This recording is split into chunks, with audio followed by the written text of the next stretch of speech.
Hey guys, welcome back to another episode of the Mind Muscle Connection podcast. Today is a Q&A episode, and I have 3 questions I want to dive into. But first, before I go into that, I just want to go over a few ways you can help support the podcast. So first, if you found this podcast to be helpful in any way, if you could leave a rating and review, and that will help more people find this podcast. And again, I appreciate everybody who listens there with that, but obviously want to continue to grow the show, so that would be much appreciated there. Next, I have my free masterclass on body recomp, what it is, how to do it. So I go over my training methods, nutrition methods, and how we get clients to drop body fat and build muscle. The link to that is in the show notes, and it's completely free. Next, I have my free masterclass on nutrition periodization. So I go over each nutrition phase, what it looks like, how to set it up, common mistakes, issues, how to make adjustments. I go through basically everything with each phase. And again, this is completely free. And the link to that is in the show notes as well, too. If you haven't yet, give me a follow on Instagram, Jeff, HOEHN _. And that's where I'm most active on social media. So if you have any questions, you can reach out to me there. And sometimes if I do these Q&As, the questions, I will answer them on here as well, too. And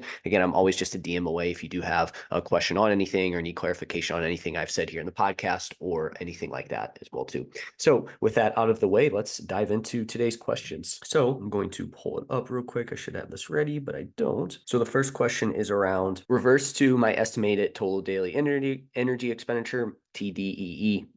But still losing weight, underweight, and want to build muscle long term. And so this is why it is your estimated maintenance here, right? Because again, if you take your estimated maintenance, it's usually a calculator. It maybe takes some things into consideration, but again, it's just your estimated. So what you will see happen here a lot of times is people will put this in and it's off, whether it's off, up, or down. In your situation, it sounds like it's a little bit higher, which is a good thing. But again, this is why it is. And so again, this is just a bigger picture thing here. But if you are getting your maintenance calories or calories off of a calculator online, just understand that it will get you within the ballpark. But from there, you need to get data and see where things fall and then make adjustments there with that. Again, it will get you within the ballpark, but from there you need to monitor because everyone's total daily energy expenditure is going to vary. And I think everyone falls within a pretty broad range here, but when you zoom in, it can be all over the place. Again, depending on your genetics, how much you move, how much muscle mass you have, like all these things will definitely play a role there with that. So again, it gets you within the ballpark, but from there you need to make an adjustment. So for you, if you're still dropping weight and then you're in a calorie deficit, so you need to increase your calories. So you need to find some ways to increase what you're currently eating there with that. Again, I think a big mistake I see people make here in this situation when they go from fat loss calories to now they're trying to find their maintenance is while it generally is a good idea to stick with the same foods that you're eating, as people get too far away from a fat loss diet, and in this situation when somebody's underweight, we tend to stick to health foods, right? Or diet foods 24/7. And this can just lead to you getting like really high food volume in, and it's really hard to get in enough calories to do that because you feel like you need to either do it like clean or dirty, where it's like, hey, you eat only clean foods or you eat just whatever the hell you want. And I think when we get to this point where we're trying to increase calories, it's a challenge. Maybe we're too full. We feel like we can't eat enough. Well, look at what your overall food quality is like. And if it's really high veggie, high fiber, really high food volume, maybe like really high protein, because again, that's like what you'll typically see from fitness. When you see like somebody that's been into fitness for a while and their type of diet, it's usually like super high protein, super high fiber, high veggie, like high, just like food volume type foods. Like they end up being like super low fat and things like that. And it can just be really challenging on your gut. And it can just be hard to get in the calories that you need to, right? Because you get so full. Again, that's a great strategy for fat loss. But if you're trying to increase your calories, you probably want to find some ways to get in some more calorie dense foods. Now, somebody will hear that and they think, oh, I need to just eat junk food 24/7. That's not the case. Again, there's this fine line. You want to get a good base of whole foods, but then filling in some more calorie dense foods. So some examples here would be, hey, if you just only eat chicken breasts, maybe you switch to some chicken thighs from time to time. If you're only eating like 96 for like ground beef or ground turkey, maybe you switch to the 90 or 85 for a little bit. If you've always done like skim milk or low fat milk, maybe you go to 2%. If you throw in more avocados, throw in a little bit more olive oil, now's the time to maybe have a little bit more peanut butter. Maybe you have some nuts in there, right? Those are all some things that we can do. And again, maybe it's, hey, now you add in a little bit more tortilla, maybe you add in a little bit more rice. Again, these can be some ways to just help you get a little bit more calories in without going crazy with it and just adding in junk food. But the benefit of this too is you could add in a little bit of, I don't want to say junk food, but tasty food, highly palatable food in this process to help you get more calories. So again, if your weight is dropping, you're in a calorie deficit, so you need to increase your calories. And or if you're somebody that moves a ton, right? Because again, this is going to fit that avatar of someone who's underweight. Maybe they've always been super into fitness. So again, it's super high protein, work out a ton, move a ton, super high food volume, and you're just in the state where it's really hard you're always in that negative energy balance or that low calorie state. So here, maybe you could also potentially decrease where your steps are at. Again, I don't know what this person's steps are at, but again, if you're somebody that moves a ton in this situation, decreasing your steps a little bit, let's say you're at like 12 to 15K plus, maybe you drop down to 10K there, and that can help lower your energy expenditure slightly. It may not lower it as much as you think, but again, it takes some of the just overall load that we're putting on our body, and it can be helpful from that standpoint. So those are a few things there with that. Again, if you're at your estimated TDEE and things aren't trending the way you want, then you need to look into it more, and you either need to increase your calories. Again, if it's trending down, you want it you want your weight to stay the same or potentially go up. You need to find ways to increase your calories, or find ways to maybe move a little bit less throughout the day there with that. But again, anytime you put your calories into a calculator, just understand it's just going to give you a estimate. And from there, you need to find what your true maintenance is from there. All right, so question 2, let me get this pulled up. So how many sets do I need to do to build muscle? And I feel like this is a very common question here. I actually am having Josh Pelland on the podcast for episode 435. I think this is going to be episode 434, so it will be the next episode. His PhD is going to be in volume for hypertrophy, and I think strength as well too. So definitely check out his thoughts on that when that episode drops on Wednesday, May 1st. That's crazy. When it drops on May 1st, definitely give that a check here. But I want to go over what I think is the range that you should be at. But I also want to go over some things that will impact this. What I will say on this is people try to find this like perfect amount, but it is going to, and this is sets per week per muscle group. And people try to find this perfect amount, but just understand that it's going to vary from person to person, but it's also going to depend on your inputs and what those look like. So I'll go over what those are, but that's going to have a huge impact on how many sets you can do. So just to name a couple, like how close you push to failure, what exercise you choose. These are going to be 2 things that can potentially impact how many sets you're doing per week there with that. So I'm going to go over what these are. But what I will say on this is 3 things that you need to do here that's going to trump this in terms of how many sets you need to do. 1, stay consistent, right? It doesn't matter how many sets you need to do if you are inconsistent with your training and inconsistent with the effort that you put into training. That goes into this next one. You need to push yourself. Like training does need to be fairly challenging. If it's always easy, you're not really ever pushing yourself, you're just going through the motions. Well, understand you're probably not going to add as much muscle as you could in that process. You might maintain it, but you may not be adding more. And then make sure you continually dial in your execution and technique. Like I would say these 3 things are going to trump, like they're going to be way more important than how many sets you need to do. And I often see people overly focus on like how many sets they need to do before they get these 3 things dialed in. And it really doesn't matter how many sets you need to do if those 3 things aren't there with that. Also, because again, by doing these 3 things, you'll see good results, and over time you can dial it in to get even better results by really figuring out where your set volume should and can be. But again, the goal shouldn't be to do more volume. It should be to do the right amount of volume for you there with that. Again, I think that's super important to specify there. Is you need to find the right amount for you and not necessarily just do more and more volume there with that. I'm going to start with a number that I think will work for most, and then we'll break it down in terms of what's going to cause you to potentially be a little bit lower, or what's going to cause you to be lower on this set range or on the higher end. All right, so I think 8 to 20 sets per week per muscle group is going to work for most, so long as you have those 3 things that I talked about, right? You're staying consistent, you're consistently putting in the effort, you're continually improving your technique and execution, and again, you're training within 0 to 3 RIR most of the time, and you're applying progressive overload. For 99.99% of people, doing these things and doing 8 to 20 sets for each muscle group per week is going to be more than enough to build muscle there with that. And I could almost argue that even 8 to 15 sets is going to be enough. You might not even need to go up to 20 on anything there with that. So that's short. If you just want to know how many sets, I think 8 to 20. But if you want to know, okay, within that 8 to 20, what is going to cause me to maybe be a little bit lower? What's going to cause me to maybe be a little bit higher? And so let's dive into it. So first would be genetics. Some people just need more volume than this. Some people just need less. Some people can recover from high volumes, others can't, right? But you can thank your genetics for that. Some people just have the ability to really just push volume and they can recover. Their joints don't take a beating. Now, again, there's things that we can do in the process, technique, execution that can help that. But if you were to put somebody who they both just were sloppy with training or even say they were good, like even had good technique, there's just going to be some people that naturally just are able, their body can just tolerate a little bit more. And then there's some people who can just tolerate a little less.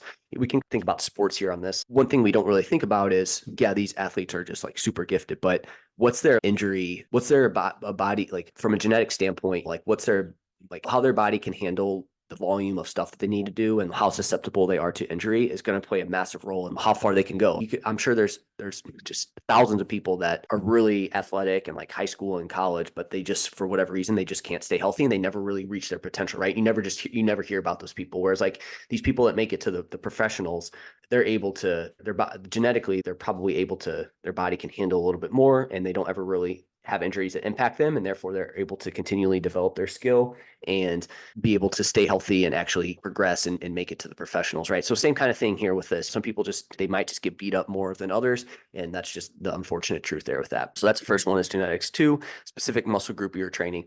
Some muscle groups will be able to handle more volume than others. Some muscle groups may need less. So again, people think of this as, okay, what's the magic number for each muscle group? And it's okay, it may depend on each muscle group for you, depending on genetics will play a role in this, or like how your muscle bellies are, how your joints are, just the structure of your body. These are all things that can impact that. For example, for me, legs, they can handle less volume and build muscle. Upper body probably needs a little bit more. So if I was just to be like, hey, somebody was to tell me I just need 15 sets for everything, I may be overdoing the legs and I may be underdoing the upper body. So again, this is going to be muscle group dependent as well too. A big one here that people don't think about is your intensity of training. There's this argument of, oh, you need to just always train to failure. Oh, no, you don't ever need to train to failure.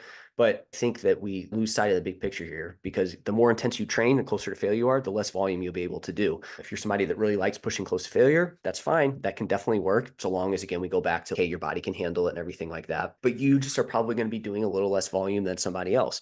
But it comes down to genetics. Some people are able to really push close to failure and get a little bit more volume in than somebody else. But generally speaking, the higher the intensity is of training, the less volume you're going to be able to do overall. So the less intense you train, the further you are from failure, the more volume you will be able to do overall with that, right? So again, if you're keeping 2 to 3 reps in the tank all the time, you can imagine you probably can get away with a little bit more volume. So if you like just doing more and not necessarily pushing to failure every single time you train, that's a very viable option. Just understand you might need to do a little bit more volume than somebody else. So you may be closer to 15 sets versus someone who goes to failure all the time. They may be closer to 8 to 10. Other training and exercises that you do. So the less training you do outside of like hypertrophy work, the more volume you'll be able to do. So if you're somebody who likes to play sports, you like to do a ton of cardio, the set amount that you're going to be able to do is probably going to be less than somebody who maybe just gets steps in and they have a ton of free time. They don't have a lot going on. Like, they're going to be able to do a lot more volume and get away with it than somebody who, again, is doing things outside. And again, how much like stress they're under just from like a work standpoint, just life stuff there with that.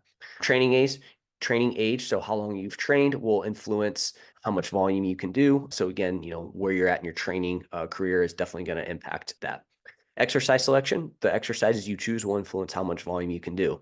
You can probably do more volume of isolation type work over compound exercises. If we were to look at leg curls versus RDLs, you probably can get away with more volume on the leg curl than you can on the RDL. So the exercises we're choosing is going to have a big role in this. So again, you can just do 15 sets for your quads. If somebody does just back squats, that's going to definitely impact how much volume they can do. Whereas if somebody they do some hack squats, they do some lunges, they do some leg extensions, that's going to alter how many sets they can do per week there with that. Rest times in between sets. If you rest enough in between sets, you can get in more high quality volume in, and this can potentially decrease how many like sets you need to do. So if we rest a little bit longer, we can put more effort into each set.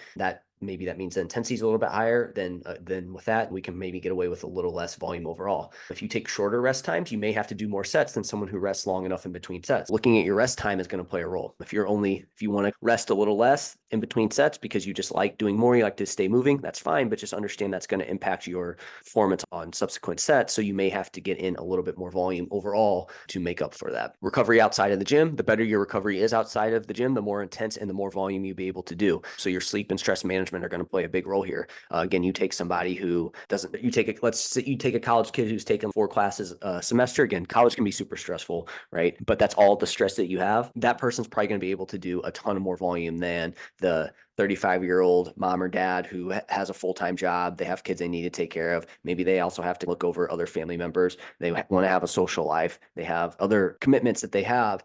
that person's gonna have to do less. Most likely, they're going to be doing less volume than the person who has this massive recovery capacity there with that. Again, there are some things that we can do from a lifestyle perspective to increase that, but understand that all those things do play a role. And this is where I see people. This is probably a big, and also think of the professional bodybuilder, right? Not only are they on gear most of the time, not all of them are. I shouldn't say that because there are a lot of people that compete naturally, but which will help increase their recovery. But that's like their full gig and that their full-time gig, and that's what they do, and that's what they can base their life around of. They're going to be able to get away with more volume. And that probably ends up becoming a limiting factor for Gen Pop is just your ability to recover, right? Because you can only do so much. And once you can't recover from it, you can't really do anything more. And that probably becomes a big limiting factor there with that, where it's like, yeah, we do probably want to get in as much volume as we can with as much intensity, but our recovery and other things end up becoming a limiting factor here. And again, I think the recovery is a huge one there with that. Your cardiovascular health, the better your aerobic base is, the more volume you will be able to handle and recover from. So don't skip out on your cardio training if you have the time to be able to dedicate to it, because it will help you recover from training, and you should be able to do a little bit more volume there with that if you have a little bit more better cardiovascular health with that. All right, so some final takeaways here on this. If you are seeing results on the lower end of the set range, you can either stay there and continue to milk out gains, or you can slowly increase to see if a little more volume will improve results, right? So it's, hey, I'm doing 10 sets a week, training pretty intensely, I'm seeing pretty good results. Do I need to do more? And not necessarily. You could stay there and continue to milk out those gains with less sets, or you can increase it and just see if, hey, you increase it a little bit. One, will you be able to handle the increase with what you're currently doing, or that's just too much for you at that point, right? As other limiting factor, your cardiovascular health, is it your recovery outside of the gym, things like that. I do think it's beneficial to take a week every once in a while to decrease volume, aka like a deload week. So just make sure that every once in a while you're not just always pushing the training volume. Give yourself some weeks every once in a while to maybe dial back and just give your body a little bit of a rest there with that. If you do decide to add sets, you're like, hey, maybe I'm underdosing it, make small increases, no more than 10 to 20% increases there with that. Don't just all of a sudden be like, hey, I'm at 8 sets. Oh crap, I need to do 20. But if you're somebody that's at 20 sets and you're like, man, this is just a lot, I feel like I'm not really seeing the results. Can you improve your intensity? Can you improve your exercise selection? Looking at those things. Can you improve your rest times? Potentially, those are all things that you can do if you're on the higher end of things. I also think there may be something to having periods of time where you go higher volume, potentially over 20 sets on 1 to 2 muscle groups, and keep everything else closer to maintenance. And then you can cycle back through other muscle groups if you want. So again, there could be this concept of doing some volume cycling for certain muscle groups to get them pretty high for a period of time and then back them down. And again, it doesn't necessarily have to be over 20 sets. It could be like, hey, maybe you do 8 sets normally. Now you jump up to 12 to 15 sets on that muscle group and whatnot. One other thing that I didn't mention in here that is going to impact how many sets you can do is also how you count your sets. If you count your chest work as triceps and chest, that's obviously going to alter the amount of sets you can do. Whereas if you don't count your, say, bench press towards your tricep work, then that's obviously going to alter it, right? Because you could get up to 20 sets for your triceps, but again, are you just counting direct tricep work, or are you counting, again, say like you're doing a bench press or dumbbell bench press and you count triceps towards that? That's obviously going to impact things there with that. So you would need to look at that. Again, I think 8 to 20 sets for most people is going to be enough. Where you fall in that range is going to depend on these things that I talked about. And hopefully this helps you maybe tighten that number up a little bit so you can figure out what the best number is for you. All right, so last question of the day is, so I'm in a specialization program. I feel sometimes like when I get to the accessory work in my program and it's like the 5th or 6th exercise of the day, my muscles are tired, which makes form and progression a challenge. Is this normal? Any recommendations for improvement?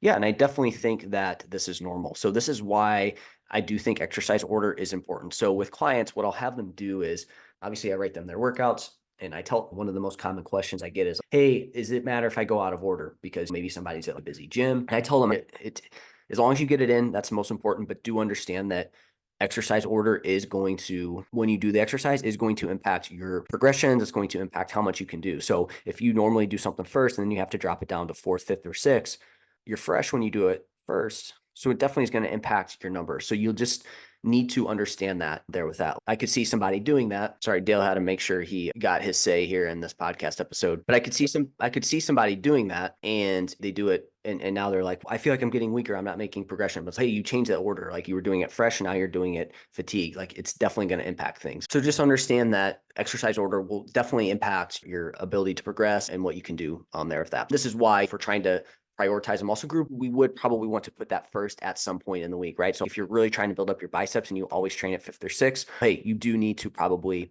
train it first. So there's that. So exercise order does play a massive role on there with that. So it definitely makes sense that by the end, the things that you are training at the end, they may not get as you're not as fresh. They may not get as good of a stimulus as they would if they were first. So again, you can take with that what you will. With this, I didn't ask for sure, though. I don't know if this is, hey, you're doing 5 or 6 exercises per muscle group, right? So it's, hey, that's a 6th exercise overall, or is that the 6th exercise for that muscle group? Because there's 2 things to look at here. If it's the 6th exercise for the day, okay, again, this is the importance of why we want to probably prioritize certain muscle groups at certain times. If you don't have any muscle groups you want to prioritize, what I'll typically do is we have, let's just say it's a 4-day week program. We have 2 upper days, 2 lower days. One upper day is going to be push focus.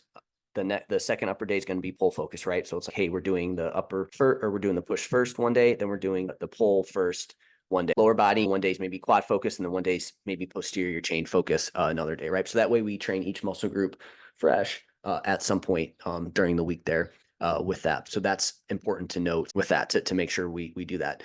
But if you're doing 5 or 6 exercises per muscle group, this also goes into the importance of, if you do too much, this is where you can start to run into like junk volume, right? So again, if you do too much in one training session, you do start to see diminishing returns. It's like an inverted U where, hey, if you go from 1 set of something to now you're doing like 3 sets of something, yeah, you're going to start to probably see it progress. But once you get to this tipping point, as you start doing more, you start to come down the slope, and the more you do, the less return you're going to get on it, to the point to where maybe at some point, if you do too much, you may see negative results from it. Now, you would have to do so much there that it just wouldn't be practical. So I wouldn't worry about that, but just understand that at some point, the more you do, the less return on investment you're going to get. So it's, hey, is it worth it to continue to do more here at this point? If you're doing 5 or 6 exercises per muscle group, we're probably looking at 15 to 18 sets.